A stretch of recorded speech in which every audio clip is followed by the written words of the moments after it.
Le MAC Culture, Anne Lépine. Bonjour à toutes et à tous. Alors 7 mois après sa réouverture, le musée d'Aubray inaugure un nouvel espace, le cabinet d'art graphique, dernier élément du parcours permanent à être dévoilé.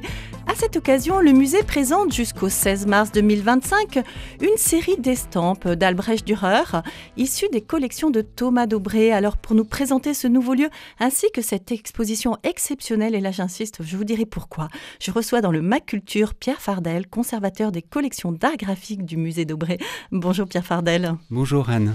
Alors j'imagine que vous êtes un homme heureux, non ? Oui, profondément heureux, puisque c'est la dernière pierre du parcours permanent, effectivement, qui est posée depuis hier pour parachever cette présentation des collections départementales.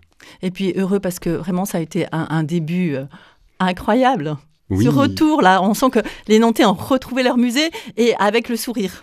Avec le sourire et finalement, même celles et ceux qui connaissaient le musée d'Aubray avant sont complètement transformés parce que c'est un esprit, alors c'est toujours l'esprit du musée d'Aubray, mais c'est une renaissance dans le sens où c'est une grande maison de collectionneurs au pluriel et avec des surprises, des curiosités qui sont démultipliées puisque les collections départementales sont déployées de la cave au grenier sur 2000 m². Donc c'est vraiment une multitude d'histoires qui peuvent être tissées du coup par les visiteurs. C'est ça qui est formidable. Oui, et puis vraiment les gens ont l'impression que c'est Thomas d'Aubray qui les invite chez eux. Oui, en effet, ça c'était une dimension fondamentale dans notre réflexion sur la rénovation du musée. Cette échelle humaine et l'idée de restituer une dimension tout à fait de maison à ce bâtiment, à cette maison d'Aubray, comme on l'appelle communément, et de pouvoir y présenter les collections de ce Nantais, de ce grand collectionneur nantais, mais aussi de celles et de ceux qui l'ont précédé comme collectionneur, mais aussi qui lui ont succédé, puisque ces collections départementales s'enrichissent toujours avec des dons ou des legs de collectionneurs. Voilà, appel aux dons. Donc, on le disait, donc, le 18 décembre, vous avez inauguré ce nouvel espace, qui est effectivement dans cette partie que vous venez de citer, donc, que vous appelez la Maison d'Aubray, donc un cabinet d'art graphique. Alors, avant que vous nous parliez de ce lieu assez particulier, moi, j'aimerais, Pierre Fardel, que vous nous disiez finalement qu'est-ce qu'on appelle les arts graphiques ? Alors, les arts graphiques, c'est un ensemble d'œuvres qui se caractérisent par leur support, le papier, et donc les formes sont après très, très variées. On peut parler du dessin, nous allons parler ensemble des estampes, mais les arts graphiques peuvent aussi couvrir les photographies, et par extension, on peut aussi parler d'art graphique en parlant de livres illustrés, de manuscrits. Et donc cet ensemble, ce corpus de collection, par ses caractéristiques matérielles, est soumis à des formes de présentation tout à fait contraintes, d'où la création de cet espace d'art graphique qui permet de présenter maintenant très régulièrement ces richesses en respectant des conditions de température, des conditions d'hygrométrie, surtout des conditions d'éclairage qui respectent en fait la conservation sur le très long terme de ces collections départementales. Alors j'imagine que le musée d'Aubray a souhaité vraiment créer ce cabinet d'art graphique. Ça prouve que dans les collections, il devait sûrement y avoir un certain nombre de documents à présenter. Donc, vous avez une vraie richesse ? Oui, dans la diversité des collections du musée d'Aubray, il y a cet ensemble de 10 000 œuvres qui constituent les collections d'art graphique, dessins et principalement estampes. Et il était effectivement la responsabilité du musée du département de pouvoir aménager un espace qui permette de partager en fait ces richesses régulièrement avec les visiteurs et ces choses faites. Alors, il est bien au sein, ça je précise, il est au sein donc, de la Maison d'Aubray. Oui. Mais racontez-nous, alors qu'est-ce qu'il a de particulier ? Comment on l'identifie ? Et puis, est-ce qu'on présente tout ou vraiment ce ne seront que des arts graphiques ? C'est un espace qui est effectivement intégré dans le parcours permanent, donc dans les collections permanentes, donc dans la Maison d'Aubray, au rez-de-chaussée. Et c'est un espace qui va permettre des rotations. Voilà, puisque ces collections sont fragiles, le principe pour des collections d'art graphique, c'est de programmer des expositions de 3 mois, ce qui suppose, après, pour ces œuvres qui sont exposées pendant 3 mois, une mise en réserve pendant 3 ans. Ça, c'est un principe de conservation préventive qui est pratiqué dans tous les musées de France et qui permet d'assurer la pérennité, la conservation de ces œuvres sur le long terme pour les générations futures, pour les conservateurs futurs qui voudront poursuivre l'étude et l'exposition de ces richesses. Donc, le principe d'un cabinet d'art graphique, c'est vraiment le principe de la rotation, donc du renouvellement très régulier, en fait, des présentations des œuvres avec des thématiques aussi variées que celles qui sont concernées par le fond, en fait. Et avec aussi donc une question de luminosité, de température. Enfin voilà, il y a quand même toute une atmosphère particulière. Oui, matériellement, cette salle, elle est équipée en fait de grandes vitrines, une sorte de vitrines armoires en fait. Simplement les portes de ces armoires, ce sont des portes vitrées. En les ouvrant, eh bien, on donne accès en fait à un espace très fonctionnel qui permet de disposer des sortes de lutrins, des sortes de présentoirs sur lesquels on vient glisser dessins, ou là en l'occurrence des estampes qui sont montées sur ce qu'on appelle des passe-partout. Donc cet espace, il évite d'avoir recours à tout un travail d'encadrement trop régulier, coûteux et parfois aussi dangereux, puisqu'il faut couper des verres, il faut couper des bois d'encadrement. Là, au contraire, c'est beaucoup plus simple. On vient positionner les estampes sur des cartons neutres avec tout un ensemble de pattes qui permet de stabiliser l'œuvre sur son carton avec un passe-partout et de glisser ce passe-partout justement sur ces lutrins, ce qui permet aussi d'avoir une lisibilité, une visibilité des œuvres de très très grande qualité et par là même d'assurer un niveau d'éclairage à un niveau qui est celui de la conservation préventive pour ce type d'œuvre. On est à 50 lux, mais au regard des nombreux témoignages des personnes qui sont déjà venues dans le cabinet d'art graphique, on a une grande qualité en fait de lecture des œuvres présentées, même avec 50 lux. Vous disiez que Thomas Daubré, par exemple, c'était à peu près 10 000. Enfin, après, je ne sais pas. En fait, c'est dans votre collection. Hein. Oui. Dans la collection, ce n'est pas forcément lui. Mais lui, c'était quand même un grand collectionneur. On va revenir sur les estampes. Enfin, on va y venir surtout. Comment vous expliquez ce goût de Thomas Daubré pour justement les estampes ? Alors, en effet, au sein de ce corpus de 10 000 œuvres, 3 000 concernent la collection constituée directement par Thomas Daubré. Ce goût de Thomas Daubré pour les estampes, il lui vient... C'est une de mes interprétations, mais de cette origine familiale, en fait. La famille Daubré, c'est une famille qui met à l'honneur l'Europe par bien les alliances matrimoniales à l'échelle au niveau de ses parents, de ses grands-parents, de ses arrière-grands-parents. Donc, ce sont des origines suisses, des origines norvégiennes, des origines allemandes, des origines irlandaises. Donc c'est une ouverture en fait sur l'Europe qu'il connaît dès le plus jeune âge. Il faut rappeler aussi que son père a suivi toute son éducation en Angleterre.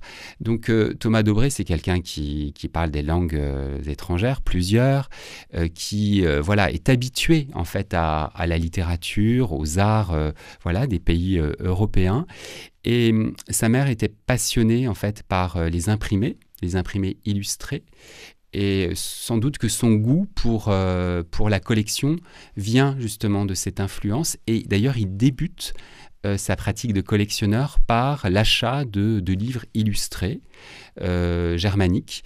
Et petit à petit, il va commencer à s'intéresser aux estampes. Aux estampes plutôt de l'école du Nord, donc aux estampes allemandes, flamandes, hollandaise. Et parmi en fait les artistes qu'il va pister tout au long de sa vie, il y a Albrecht Dürer. Ouais, alors, on va venir sur Albrecht Dürer, mais justement, on parle beaucoup d'estampes. Mais finalement, qu'est-ce que ça recouvre ? Qu'est-ce que c'est effectivement qu'une estampe ? On peut peut-être le définir. Oui. Alors, une estampe, c'est la famille des multiples. Je prends souvent cette image. Le dessin, c'est une œuvre originale, une œuvre unique. L'estampe, c'est issu en fait d'une matrice qui, là en l'occurrence, est une matrice, une plaque de cuivre sur laquelle on va venir graver un dessin. Et ce dessin, eh bien, c'est la résultante de l'ancrage que l'on fera sur la plaque de cuivre, plaque sur laquelle on positionnera une feuille et qu'on passera sur sous-presse, et donc qui va venir imprimer le dessin de la plaque de cuivre, ce phénomène de presse, sur la feuille de papier. Et donc, le principe de l'estampe, c'est le multiple dans le sens où on va pouvoir faire plusieurs tirages de ce dessin réalisé sur la matrice en cuivre. De manière prosaïque, on pourrait dire une photocopie ? Oui, voilà, on peut transposer effectivement la technique aujourd'hui sous la forme de photocopie. À la grande différence, une très grande différence, c'est qu'on y reviendra, mais la technique de la gravure sur cuivre, et on abordera celle dans laquelle excelle Dürer, nécessite beaucoup d'années d'apprentissage. Une grande maîtrise du geste. Voilà, on arrive justement à Dürer. Vous avez choisi, donc avec toute l'équipe du musée, d'ouvrir ce cabinet, donc avec finalement des estampes de Dürer. Alors justement, on a bien compris que donc Thomas Daubré collectionnait des estampes de cet artiste-là. Mais alors pourquoi cet artiste en particulier ? Alors cet artiste est vraiment une référence dans la technique de la gravure à la Renaissance. C'est ce qu'on appelle un des plus grands burinistes, sinon le meilleur buriniste de la Renaissance. Alors, on ne dit pas estampilleur, on dit buriniste. Alors, buriniste parce que la technique dans laquelle excelle Dürer, c'est l'usage du burin, donc qui est une pointe en fait d'acier qui est taillée, qui est montée souvent sur un manche en bois et qui va permettre en fait à l'artiste de venir entailler en fait la matrice en cuivre, la plaque de cuivre, et donc le buriniste va venir dessiner sur la plaque de cuivre avec son burin. C'est une technique qui est sans doute l'une des plus difficiles dans les différentes techniques de gravure. Et Dürer, il excelle dans cette technique grâce d'ailleurs d'abord par une origine familiale qui fait que son père est un maître orfèvre à Nuremberg. Et donc, dès le plus jeune âge, Dürer va être apprenti dans l'atelier de son père et va s'exercer en fait au travail du burin sur des pièces d'orfèvrerie. Et justement, il va développer ses qualités de dessinateur. Mais assez tôt, Dürer en fait est fasciné par l'estampe. Et donc, il va être placé par son père dans un des grands ateliers de peinture de Nuremberg, chez le peintre Wohlgemuth. Et il va donc, là aussi, développer ses capacités de dessinateur. Mais surtout,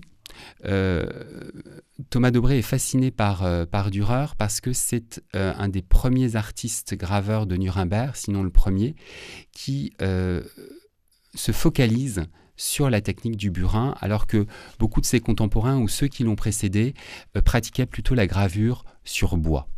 Voilà, parce que vous avez mis un sous-titre, entre guillemets, si on peut dire comme ça, autour des cuivres merveilleux. C'est-à-dire que là, les estampes que vous présentez, la matrice, comme vous dites, elle n'est qu'en cuivre. Exactement.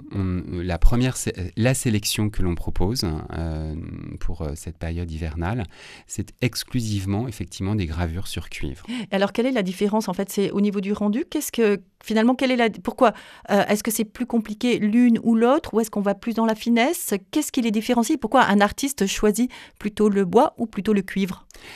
Alors, c'est le rendu, en effet. Je vous le disais, la gravure au burin sur cuivre, on va creuser en fait la matrice en cuivre, donc le dessin est en creux et l'ancrage est en creux. À la différence de la gravure sur bois, où l'artiste, dans ce cas, va effectivement, avec une gouge cette fois, va creuser sa matrice en bois et en fait le dessin, c'est ce qui va rester en relief. Et l'ancrage va se faire sur ces parties en relief. Le rendu est complètement différent. Donc, c'est plus comme un tampon presque, oui, le bois. Oui, tout à fait. Alors, les gravures sur bois sont magnifiques, mais on n'est pas sur les mêmes rendus esthétiques. Et ce que cherchait Dürer, en fait, c'est vraiment cette précision du burin, on va y revenir, et avec cette capacité, encore une fois, qui est très très longue à maîtriser dans l'intelligence du geste, c'est qu'il faut comprendre que plus l'entaille sera importante avec le burin dans la plaque de cuivre et plus les noirs seront profonds puisque l'ancrage sera plus marqué. Oui, on va y revenir parce qu'effectivement, il y a aussi le travail de l'ancrage qui fait la qualité de l'estampe. Je voudrais juste qu'on termine un peu sur Dürer avant de vraiment passer sur les œuvres qui ont été présentées. Dürer, c'est un artiste qui a connu le succès de son vivant. Est-ce que c'est parce que justement c'était un artiste complet, comme vous le disiez, il savait aussi bien dessiner que finalement graver sa plaque? C'est un artiste complet, donc grand graveur, mais également peintre, évidemment à l'origine très très bon dessinateur. Et c'est un artiste qui comprend que par la gravure, il va pouvoir diffuser en fait sa grande maîtrise des représentations, alors de la mythologie, de la vie quotidienne, mais aussi de la religion. Il se distingue en travaillant quasiment exclusivement effectivement le burin, en tout cas pour ses chefs-d'œuvre. Et donc grâce à la gravure, il va diffuser son travail par un réseau de colporteurs. Il va recruter en fait des colporteurs qui vont aller vendre ses estampes en Europe. Mais lui-même, il va voyager. Il voyage dans la vallée du Rhin dans les années 1490, mais surtout il voyage en Italie, dans le nord de l'Italie dans les années 1495, et de nouveau, et cette fois à Venise, en 1505. Et ces voyages lui permettent non seulement de diffuser ses estampes auprès des habitants de ces villes, mais aussi ces voyages lui permettent de découvrir de nouveaux univers artistiques et notamment toute la représentation artistique de la Renaissance italienne, les antiques, qui vont vraiment marquer son travail d'artiste. Alors justement, c'est un travail assez long. Et là, vous avez vraiment choisi d'essayer d'illustrer justement un petit peu, je ne sais pas si on peut dire l'ensemble de ces sources d'inspiration et l'ensemble de son travail. Oui, alors l'idée, c'est toujours une sélection qui est difficile, mais l'idée c'est de présenter une sélection de gravures qui couvre la période qui s'étend de l'installation de l'atelier de Dürer à Nuremberg en 1495 jusqu'à ces dernières grandes innovations en fait en termes de technique. C'est une gravure à l'eau forte qui est présentée, qui est datée de 1515. Pardon. Alors justement, qu'est-ce qu'on voit dans cette évolution? Parce qu'on voit vraiment au début, et on sent qu'il a une maîtrise du dessin du corps humain. Ensuite, on va aller vers peut-être plus un décor animalier. Et puis l'Église aussi l'inspire. Notamment, on va parler d'un Saint Jérôme qui est particulièrement incroyable. Oui. Ces sources d'inspiration, elles tiennent aussi à ce choix en fait de la gravure. À la différence de la peinture, dans l'environnement de la gravure, la place du commanditaire est beaucoup moins importante. Ce qui offre à l'artiste graveur une plus grande liberté dans ses inspirations artistiques. Ce qui fait qu'effectivement, Dürer investit les thématiques religieuses dans les représentations, notamment je pense au cycle de la vie de la Vierge ou de l'Apocalypse. On va revenir à la représentation de ce magnifique Saint Jérôme, mais cette liberté lui permet aussi d'investir des représentations de la vie quotidienne, des représentations de portraits de personnes, d'intellectuels de son temps, et puis aussi de faire des choix de représentation encore énigmatiques. Il y a certaines gravures qui, aujourd'hui encore, interrogent tous les spécialistes de cette période, et c'est ce qui fascine en fait dans le travail de Dürer. Alors, on ne va pas toutes les décrire, parce qu'en plus, à la radio, c'est pas très intéressant, mais justement, en tout cas, on va essayer de vous donner quelques petites clés pour que vous alliez les voir et que vous découvriez peut-être des petits éléments sur lesquels vous auriez envie de vous arrêter. Alors, une des gravures qui est assez fascinante, c'est la gravure d'Adam et Ève, qui est sans doute celle qui permet de prendre conscience des grandes capacités de l'artiste dans la représentation de la beauté humaine. C'est ce qui a guidé Dürer tout au long de son existence. C'est un des premiers, en tout cas en Europe du Nord, à théoriser ces principes de la représentation de la beauté humaine, et on va aussi parler de la beauté animale. Et cette représentation d'Adam et Ève, elle est très largement inspiré des canons de l'Antiquité et donc de statuaires, d'œuvres qu'il a pu admirer à Venise. L'Apollon du Belvédère, par exemple, qui est vraiment transposé dans la représentation de cette gravure d'Adam qui date des années 1505. Pardon. Une autre très belle de gravure qui précède Adam et Ève, c'est la toute première que l'on présente, une gravure de 1495, qui représente un groupe de personnes armées, de gendarmes, de personnes armées, donc avec toute une typologie de ces personnes armées qui sont contemporaines finalement de la période où vit Dürer. Donc là, on est sur la vie quotidienne. Et donc Dürer investit la représentation de ces vies quotidiennes à Nuremberg et autour de Nuremberg. Et un troisième exemple, eh bien, c'est une représentation, cette fois, de la fortune, et qui est assez énigmatique dans le sens où Dürer fait cohabiter un monde silencieux dans le ciel, avec une représentation féminine qui, là aussi, s'inspire de plus en plus des canons de la Renaissance italienne. Et sur la partie basse de la gravure, on est sur le monde habité et une multitude de détails et avec une représentation privilégiée de villes de la région de Nuremberg, avec toute l'activité urbaine et humaine qui peut marquer cette ville de Nuremberg qui, à cette période, compte plus de 30 000 habitants. C'est vraiment un pôle économique essentiel pour l'Europe. Et alors, là, parce que c'est vrai, c'est incroyable quand on les voit. Moi, j'ai eu la chance de les voir. Effectivement, mais c'est plein de tout petits détails. Et on se dit, en plus, il n'avait pas le droit à l'erreur avec son burin. Hein. Et moi, justement, parce que malheureusement, le temps tourne, moi, j'aimerais quand même qu'on s'arrête sur ce fameux Saint Jérôme. Parce que, alors là, le travail de la lumière, mais c'est incroyable. Enfin, moi, j'ai été fascinée. Alors, la gravure qui représente Saint Jérôme dans sa cellule fait partie d'un triptyque que l'on appelle les cuivres merveilleux. Donc, c'est vraiment les chefs-d'œuvre de Dürer. Donc, il y a le chevalier, la mort et le diable, Saint Jérôme dans sa cellule, et puis Mélancolia. Et effectivement, Saint Jérôme, la représentation de Saint Jérôme, on le voit dans sa cellule en train de traduire la Bible en latin. Elle est extrêmement apaisante. C'est vraiment la volonté pour l'artiste de restituer les vertus théologiques, de ce théologien qui est sur sa table de travail, dans une cellule extrêmement apaisante dans sa représentation. Et vous parlez de la lumière, l'importance de la lumière extrêmement douce qui traverse en fait le clair vitrage qui est sur la partie gauche de la gravure.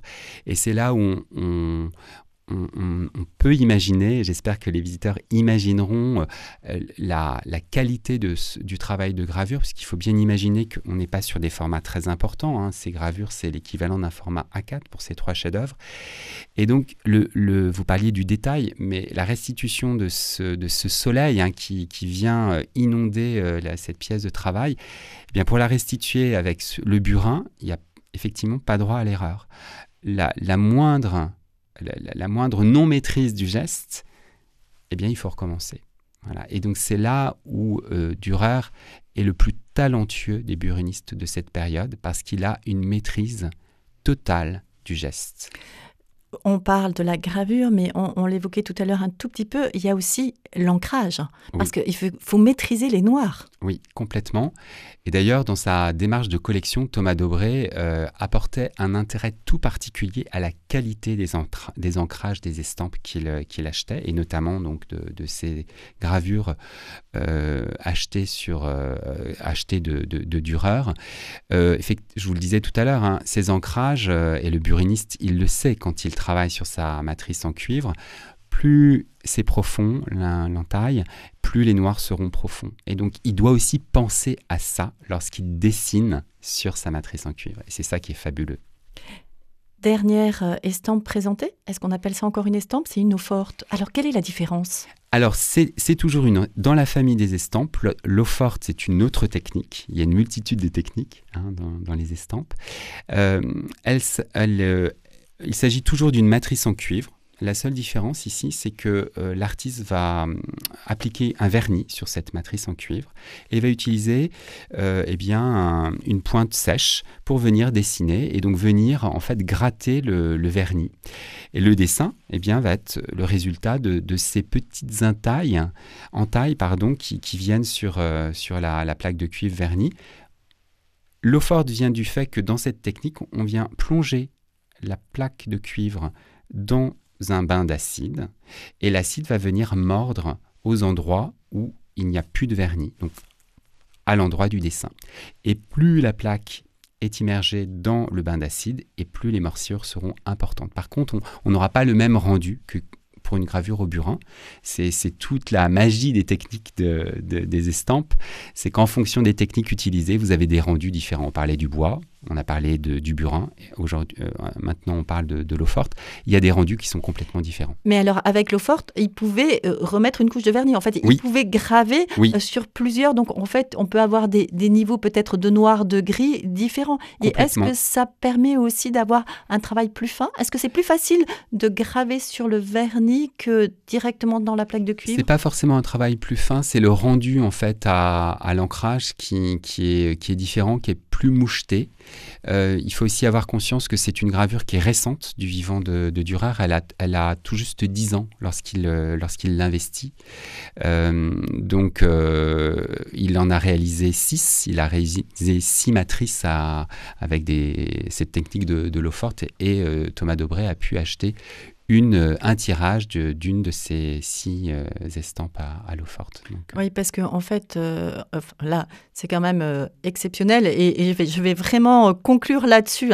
Surtout, allez-y, parce que en fait, Thomas Dobré avait quand même mis dans son testament quelque chose. Et là, il faut que les auditeurs écoutent bien, parce que là, c'est vraiment allez-y, parce que vous allez voir, vous êtes les seuls à pouvoir voir ces estampes. En effet, le legs Dobré stipule que toutes les œuvres de la collection de Thomas Dobré ne peuvent être prêtées à l'extérieur, ne peuvent être exposées à l'extérieur de sa maison. Donc le seul lieu où vous pouvez découvrir en l'occurrence ces collections d'estampes, c'est en venant dans sa maison au musée Dobré. Donc alors là, vous imaginez la chance qu'on a à Nantes. Alors allez-y, profitez-en. Merci beaucoup Pierre Fardel de nous avoir fait pénétrer donc dans ce nouveau lieu où vraiment alors tout est fait. Alors moi je souligne particulièrement l'accrochage, parce que tout est fait pour que le visiteur puisse apprécier mais les moindres détails, chaque estampe. Mais alors vraiment on peut y passer des heures. Je vous conseillerais presque même d'apporter une loupe tellement il y a de détails à repérer. Donc profitez-en bien. Cette exposition se tient jusqu'au 16 mars. Après quoi, voilà, les estampes retourneront dans le noir pour au moins 3 ans. Alors courez, parce que après, peut-être que vous les reverrez plus dans votre vie. Merci beaucoup. Bonne semaine à tous et merci pour votre écoute. Au revoir.